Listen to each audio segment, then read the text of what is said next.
책 읽어주는 세상입니다. 오늘 소개해드릴 책은 걱정 버리기 연습입니다. 지은이는 브렌다 쇼샤나, 옮긴 이는 김지영, 펴낸 곳은 도서출판 이문입니다. 지은이 브렌다 쇼샤나는 세계적인 치유 심리학자로 뉴욕에서 30년간 임상연구 및 심리치료를 해왔고 전 세계 대학에서 심리학과 명상치유, 잠재력과 관련하여 500회 이상 강연하였으며 전미실물경제협회 어워드 올해의 저자로 선정된 바 있습니다. 걱정, 두려움, 인간관계 등 인생의 중대한 문제와 관련된 여러 권의 책을 집필하였고 심리학의 명상과 이야기 치료를 접목한 방식으로 유명하다고 합니다. 브렌다 쇼샤나는 30년에 걸친 임상 연구를 통해 걱정이 인생의 발목을 잡는 과정과 걱정에서 벗어나 자유를 찾는 7가지 열쇠를 알려주고 걱정이 습관이 된 사람들에게 망상, 집착, 자기 한계, 게으름, 불신이라는 걱정의 진짜 얼굴을 마주하고 걱정과 완전히 결별하는 방법을 안내해 줍니다. 이 책은 총 3장으로 이루어져 있습니다. 1장에서는 걱정은 어떻게 생겨나는 것이며 왜 그만두려 해도 좀처럼 머릿속에서 떨어지지 않는 것인지 그 이유를 설명하고 2장에서는 걱정의 실체를 5가지 측면에서 바라봅니다. 마지막 3장에서는 걱정과 결별하기 위한 7가지 마음의 열쇠를 소개합니다. 프롤로그 중의 일부를 보면 7가지 조언은 진정한 나를 발견하고 내적 평화를 찾는 마음 수련과 관련되어 있다. 누구나 원하면 언제든 걱정에서 벗어날 수 있어야 한다. 또한 인생이란 여정 곳곳에서 불안과 두려움, 분노와 같은 어둠을 만날 때마다 내면의 빛을 밝힐 수 있어야 한다. 이 책이 그러한 근원적 힘을 키우는 데 도움이 되기를 바라며 마음 수련법과 실제 치유에서 사용하는 이야기들을 실었다. 걱정은 아무것도 아닌 동시에 엄청난 것이다. 걱정에 사로잡힐수록 행복이나 평안, 자유와는 점점 멀어지게 되어 있다. 어떤 삶을 살 텐가? 선택은 당신의 몫이다. 책의 내용 속으로 들어가 보겠습니다. 책과 함께 행복한 시간 되시기 바랍니다. 걱정이란 무엇인가? 걱정 없이 사는 사람이 있을까? 이 책을 읽는 독자라면 당연히 없다고 답할 것이다. 정도의 차이만 있을 뿐 세상 살다 보면 어찌 근심 걱정이 없겠느냐고 말이다. 걱정이 많아 괴로운 나머지 이 책을 펼쳐들었으니 남들 또한 근심 걱정 1~2가지 정도 당연히 가지고 있으리라 생각하는 것도 무리는 아니다. 그러나 걱정 없이 사는 사람은 분명히 있다. 여기서 확실히 해둘 것은 걱정과 고민은 전혀 다르다는 것이다. 다음 2가지 이야기를 들어보자. 지금으로부터 약 2500년 전 인도 지역 카필라 왕국의 왕자가 태어났다. 예언자가 왕에게 말하기를 왕자가 궁정에서 그대로 자란다면 전륜 성왕이 될 것이요 출가한다면 큰 성인이 될 것입니다 라고 하였다. 그 말에 왕은 아들을 궁궐 안에 가둬놓다시피 하며 고이 키웠으나 왕자는 몰래 궁 밖으로 나가 세상을 보았고 온갖 부조리와 모순을 접하였다. 왕자는 생로병사의 숙명에 대해 깊이 고민했고 결국 출가하여 성인이 되었으니 그가 바로 석가모니이다. 석가모니는 불교를 만들었고 인생의 모순을 통해 인간적 고뇌를 어떻게 해결할 것인가에 대한 깨달음을 널리 전파하였다. 한편 비슷한 시기 중국 기나라에는 어느 근심 많은 남자가 살고 있었다. 걱정이 너무 많은 나머지 먹지도 자지도 못했다니 일종의 신경쇠약이었던 셈이다. 그런데 그를 죽음 직전까지 몰고 간 근심이란 것이 참 황당하다. 하늘을 쳐다보면 하늘이 무너질까, 땅을 내려다보면 땅이 꺼질까 근심되어 짐식을 전폐했단다. 그 어리석은 남자의 이야기를 두고 쓸데없는 걱정이란 뜻의 기우라는 말이 생겼다. 걱정하든 고민하든 괴롭기는 마찬가지이다. 그러나 그 둘 사이에는 결정적인 차이점이 있다. 위의 이야기에서 보듯 고민은 인간을 성장하게 하지만 걱정은 인생에 아무 이득도 되지 않는다. 고민이 깊어지면 사상가나 성인이 되지만 걱정이 깊어지면 신경쇠약자가 된다. 문제도 해법도 모두 당신 안에 있다. 클라라는 인간관계에 대한 걱정이 유달리 많았다. 외로움에 대한 불안감이 그녀의 문제였다. 그녀는 외롭지 않기 위해 발버둥 쳤으며 항상 남들이 기대치에 맞추며 누구에게라도 호감을 사기 위해 노력했다. 그러던 어느 날 복도를 지나던 클라라는 우연히 회사 동료들이 자신에 관해 이야기하는 것을 들었다. 그녀가 지나가자 모두 조용해졌기 때문에 무슨 말이 오갔는지는 정확히 알 수 없었지만 자신의 이름이 거론된 것은 분명했다. 그녀의 머릿속은 순식간에 복잡해졌다. 나에 대해 무슨 말을 한 걸까? 내가 가식적이라고 생각하는 건 아닐까? 평상시에 입에 발린 말만 한다거나 그러고 보니 몇몇은 내 눈을 피하는 것 같았어. 나를 왕따시키기로 한 걸까? 그런 게 아니라면 왜 자기들끼리만 이야기하겠어? 생각은 꼬리에 꼬리를 물었다. 그 일이 있은 후로도 클라라는 더욱 주변 사람들에게 상냥하게 굴었고 친절을 베풀기 위해 노력했다. 그러나 한편으로는 사람들이 티나지 않게 나를 싫어하는 건 아닐까? 나 없는 데서 내 험담을 하면 어떻게 하지? 내가 모르는, 게다가 사실이 아니기까지 한 험담이 퍼지기라도 하면 어떡한담 같은 걱정에 계속해서 시달렸다. 불안은 부정확한 것, 알 수 없는 것, 예상 불가능한 것과 관련이 있다. 여기에는 미래뿐 아니라 타인의 생각이나 마음도 포함된다. 초능력자가 아닌 이상 타인의 내면을 읽을 수 있는 사람은 없다. 제 아무리 예언가라도 미래를 정확히 보지는 못할 것이다. 그렇기에 불안은 누구에게나 존재한다. 그러나 불안에 영향받는 정도는 사람마다 제각각이다.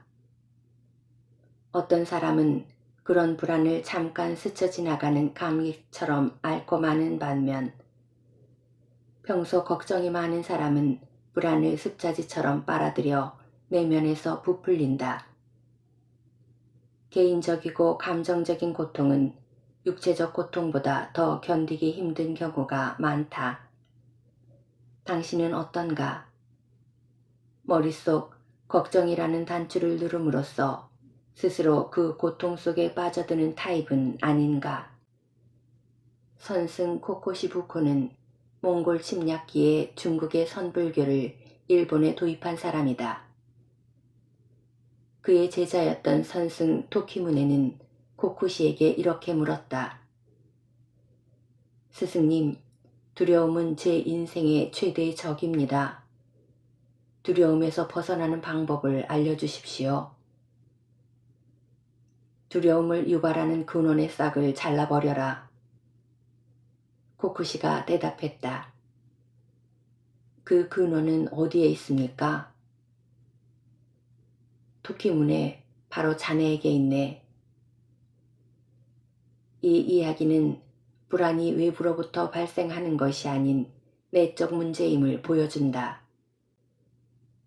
당신의 생각은 당신의 것이며 불안 또한 당신 자신의 것이다. 물론 우리 주변에는 끊임없이 불안을 조장하는 사람들이 존재한다. 험담이나 막말을 하는 사람들이 대표적이다. 경제 불황이나 강력 범죄 사건 등을 연일 보도하는 매체들은 아예 작정하고 우리를 두려움에 빠뜨리려는 것 같아 보인다. 그러나 남들이 불안을 바이러스처럼 뿌리고 다닌다고 거기에 동조할 필요는 전혀 없다. 결국 불안도 당신 자신이 느끼는 것이요. 걱정도 스스로 만들어낸 것이다. 문제의 근원은 당신 안에 있으며 그 문제를 풀어낼 해법 또한 내면에서 찾을 수 있다.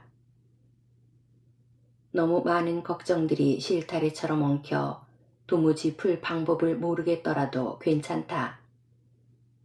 이 책을 차근차근 읽다 보면 스스로 내면에서 해결의 실마리를 찾아낼 수 있을 것이다.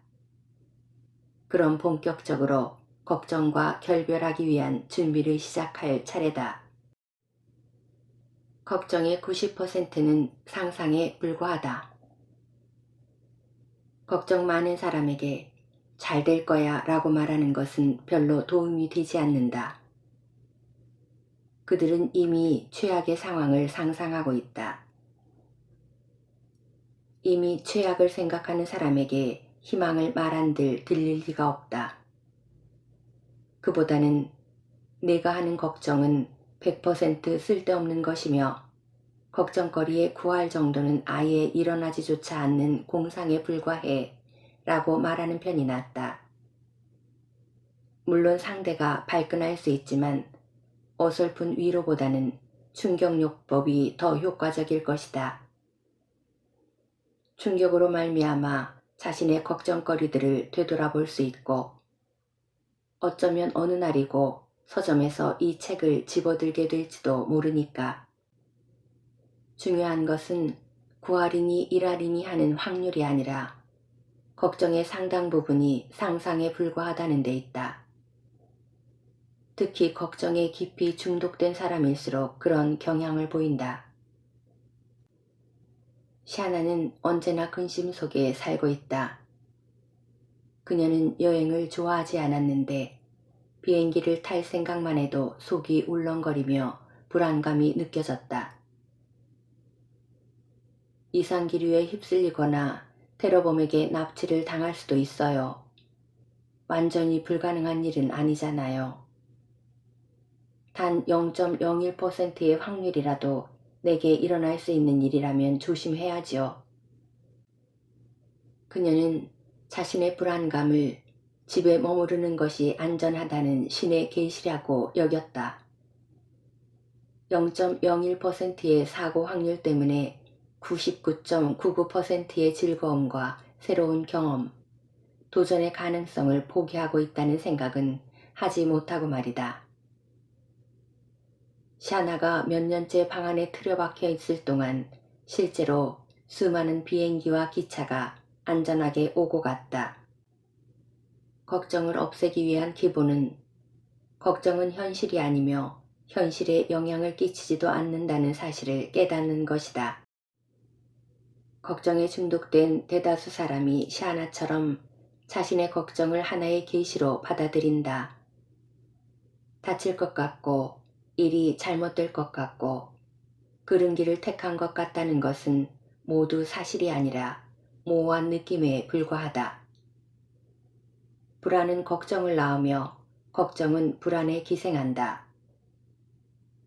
걱정이 심하면 불안과 관련된 신체적 증상이 나타나기도 한다. 호흡이 빨라지거나 심장이 쿵쾅거리거나 근육이 긴장되는 시기다. 그것에 지나치게 의미를 부여해서는 안 된다. 잃고 싶지 않은 마음을 놓아버려라. 위대한 선승 도계는 어렸을 때 불교를 연마하기 위해 중국으로 향했다. 도계는 중국에 수년간 머문 후 일본으로 돌아가는 위험한 여정을 택했다. 그가 일본에 도착하자 소문을 전해 들은 많은 이가 그의 가르침을 얻기 위해 모여들었다. 사람들이 도겐에게 수년간의 수행을 통해 무엇을 배웠냐고 묻자 그는 다음과 같이 대답했다. 소유하지 않는 마음을 배웠소. 무소유는 걱정뿐 아니라 우리 인생의 크고 작은 문제의 해법이 되어주는 귀중한 가르침이다. 소유한 것이 없으면 집착할 대상도 없으므로 항상 여유롭고 무엇이든 받아들일 수 있다. 무소유의 마음을 가진 사람은 타인의 감정을 있는 그대로 느끼고 관계 맺는다. 또한 대가를 바라지 않고 베풀며 상대가 보답하면 있는 그대로 받아들인다. 무소유는 언제라도 무엇이든 받아들일 수 있는 열린 마음을 선사한다. 그리고 어떤 것이라도 맞이하고 기꺼이 받아들일 마음의 준비를 할 수 있다. 소유욕을 버리기 위한 화두. 그러한가. 무소유의 마음을 완벽하게 수련한 위대한 선인의 옛 이야기가 전해진다. 그 선인은 자신에게 무엇이 주어지든 기쁘게 받아들였고 주어진 것이 떠나도 잡지 않고 떠나도록 내버려 두었다. 어느 작은 마을에 사람들의 존경을 한몸에 받는 선인이 있었다. 그는 많은 시간을 홀로 명상하면서 보냈다. 마을 사람들은 그를 성인으로 섬기며 음식이나 공양을 바쳤다. 안정되고 간결한 삶을 사는 그에게 누구나 존경을 표했다. 그러던 어느 날 마을의 한 처녀가 아이를 가졌다. 아이의 아버지인 남자는 가정을 꾸릴 준비가 되지 않았다며 훌쩍 마음을 떠나버렸다. 처녀는 의지할 곳 하나 없이 절망에 빠졌다. 한편 처녀의 배가 점점 불러오자 마을 사람들은 아이 아버지가 누구냐고 다그쳤다. 처녀는 고민 끝에 선인이 아이의 아버지라고 대답했다. 누군가가 달려가서 묻자 선인은 그저 그러한가 하고 대답했다. 이 소식을 들은 마을 전체는 혼란에 빠졌다.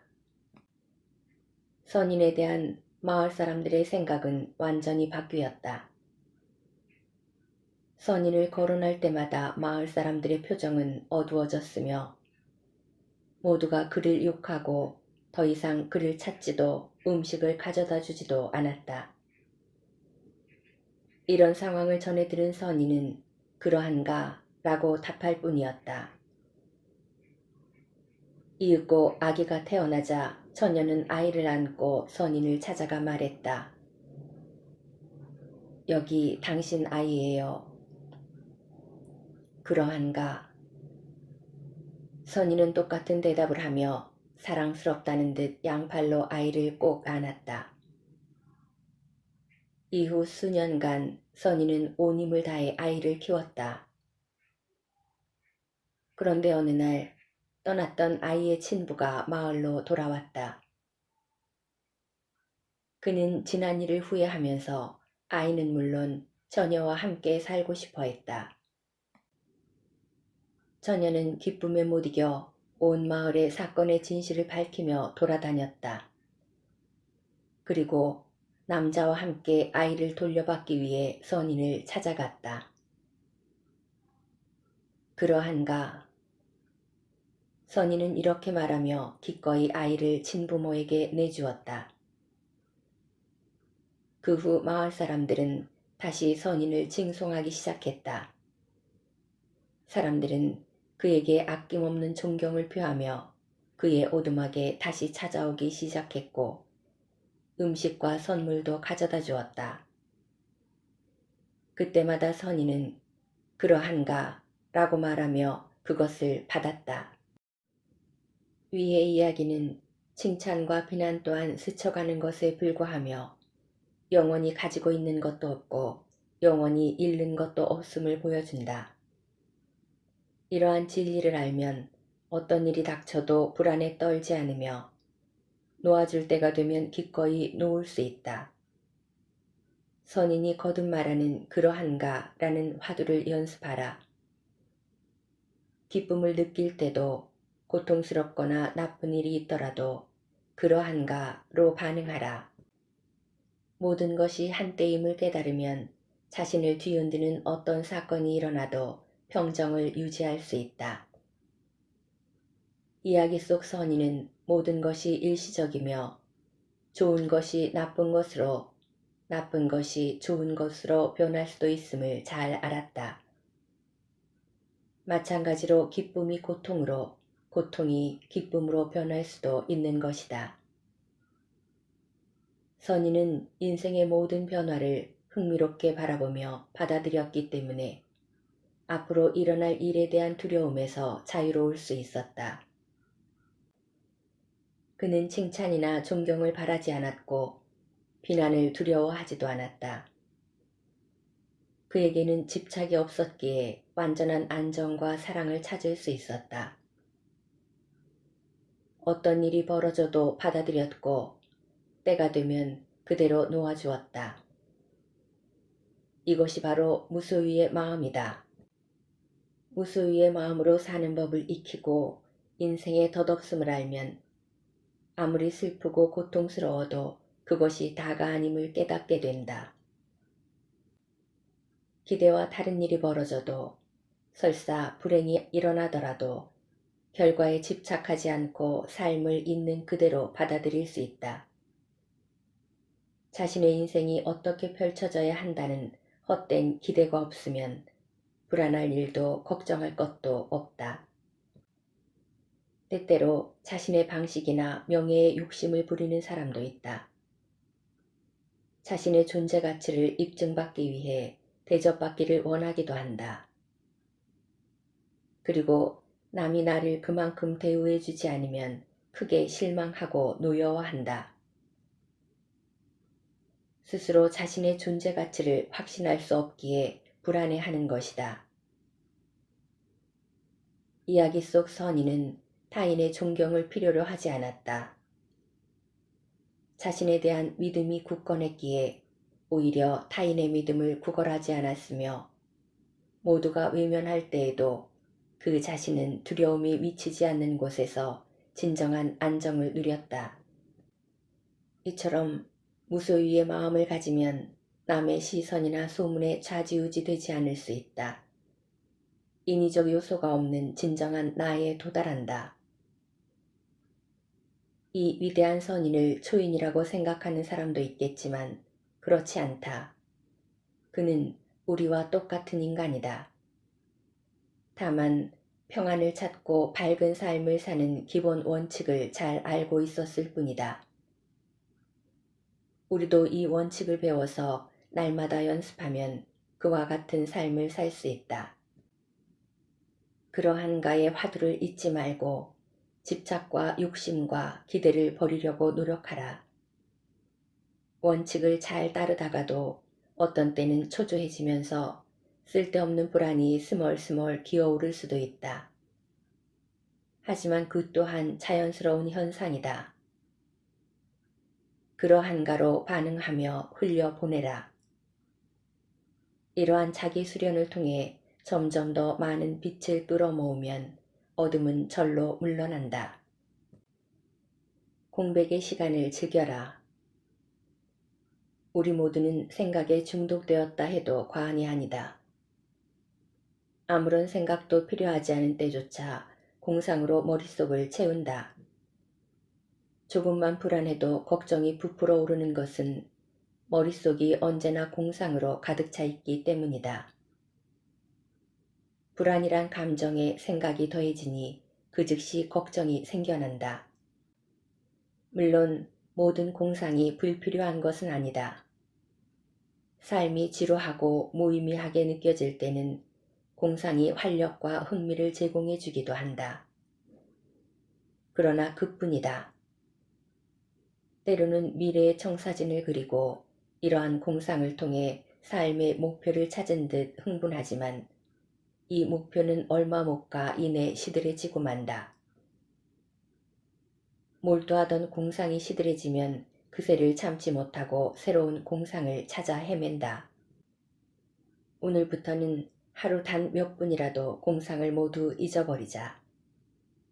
공상이 없는 공백의 순간을 누려보자. 삶의 방식이 바뀌는 순간 찾아오는 공백의 시간은 견디기 힘들 수 있다.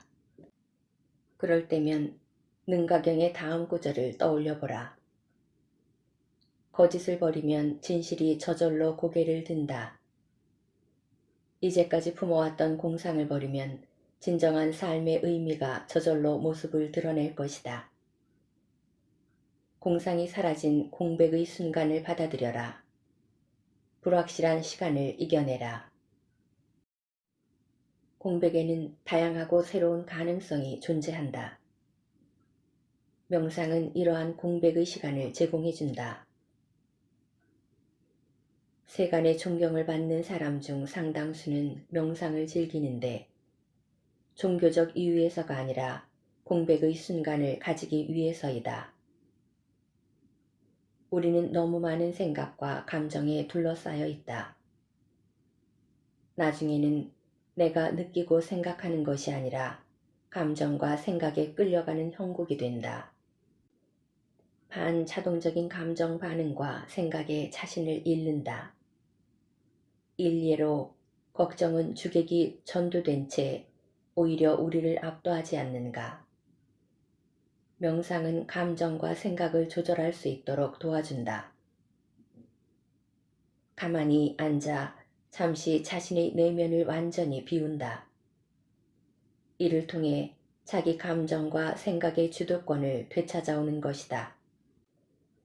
조용한 곳에 앉아서 지금 자신이 어떤 생각에 집착하고 있는지 들여다보라. 그리고 단 몇 분이라도 잊어보라. 얼굴을 스쳐가는 바람이나 눈앞에 흔들리는 촛불에 집중하는 것이 도움이 된다. 그리고 공상이 아닌 현실을 들여다보라. 이제 어떻게 행동하면 좋을까? 어떤 반응이 필요할까? 현실과 마주하고 그 상황을 있는 그대로 놔두면 불안은 저 멀리 물러갈 것이다. 현실을 통제하려 하지 말고 흥미와 호기심을 가지고 그저 진행 상황을 지켜보자. 내버려두면 걱정했던 일이 저절로 풀린다. 내버려두는 것은 걱정과 상반되는 멋진 말이다. 현실을 있는 그대로 전개되도록 내버려두라. 쓸데없는 간섭도 필요 없다. 그냥 내버려두면 주변 사람과 상황, 그리고 자기 자신에게서 해방될 수 있다. 어떠한 결과를 바라거나 상황의 흐름에 참견하지 않아도 된다. 선택이 필요한 순간에는 자신을 압박하지 말고 자연스러운 선택이 나올 때까지 그대로 내버려두라. 그러면 엄청난 해방감과 에너지를 느낄 수 있을 것이다. 우리는 눈앞에 닥친 문제의 해답을 찾기 위해 현실을 물고 늘어진다. 또한 답을 찾기 위해 주변 사람을 닥달하는 데 에너지를 낭비한다. 어려운 상황이 닥치면 생각하고 계획하고 걱정하느라 자신을 철창 없는 감옥에 가두어 버린다. 그러나 대부분의 문제는 공상이 만들어낸 작품에 불과한 경우가 많다. 있는 그대로 편안하게 내버려두라. 아침에는 해가 뜨고 밤에는 해가 지도록 내버려두라. 그렇게 계속 연습하다가 좀 더 어려운 단계에도 도전해보라. 분주함에서 벗어나 자신으로 돌아가라. 풀은 우리의 노력으로 풀이 자라는 것이 아니다.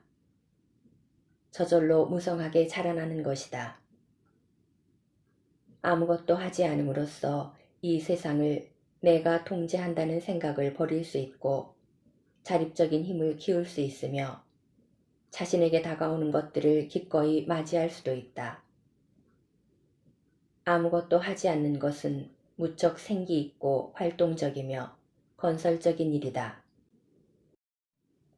무언가를 구하려는 분주함에서 벗어나면 새로운 삶이 펼쳐진다. 물에 파장을 일으키지 않으면 보석이 어디 있는지 쉽게 발견할 수 있다. 몇 분 또는 몇 시간, 며칠 동안이라도 혼돈에서 벗어나라. 인생의 회전목마와 롤러코스터에서 벗어나보라. 집이라면 방석 혹은 의자, 밖이라면 공원 벤치에 앉아 침묵해보라. 아무것도 기대하거나 기다리지 말고 동시에 내가 아닌 다른 어떤 존재가 되려고도 하지 말고 그저 나 자신으로 존재하라. 호흡에 집중하라. 단순히 존재하는 것만으로 충분하다. 존재하는 것이 삶의 전부이다. 우리는 인생의 보석을 찾는 법을 알고 있다. 자신이 누구인지, 자신에게 무엇이 필요한지 아는 사람은 결국 자신이다. 당신은 지금까지도 그것을 알고 있었고 앞으로도 알게 될 것이다. 그 누구도 당신을 가르칠 수 없다. 그 누구도 당신에게 상처 줄 수 없다. 찾고 있던 보석은 바로 당신 자신이기 때문이다. 아무것도 하지 않는 것은 앞서 말한 공백의 시간과도 일맥상통한다. 공백의 시간에 생각을 비웠다면 아무것도 하지 않는 연습을 통해서는 내면을 비우고 단련할 수 있다. 이 역시 일종의 명상이다. 계속 수행하다 보면 타인에 대한 반사적인 행동과 반응이 줄어들고 마침내는 그에 대한 생각에서 벗어나게 된다. 그리고 자신의 모든 면을 받아들일 수 있다. 어쩌면 자신의 내면에서 마주치는 생각, 감정, 환상이 충격적으로 느껴질지도 모른다. 하지만 매일 이를 반복하다 보면 더욱 강해지고 현명해진 자신을 발견하고 내적 평안을 느낄 수 있다. 아무것도 하지 않음을 통해 발견하는 모든 것을 삶의 선물로 받아들여야 한다. 설사 그것이 자신이 거부하고 싶었던 모습이라도 말이다. 그 또한 나 자신임을 받아들여라. 모든 것을 수용할 때 역설적으로 모든 것이 변화한다. 아무것도 하지 않은 채 자신과 마주하여 자기 내면에 존재하는 모든 것을 겸허히 받아들이면 그동안의 걱정과 괴로움이 치유될 것이다.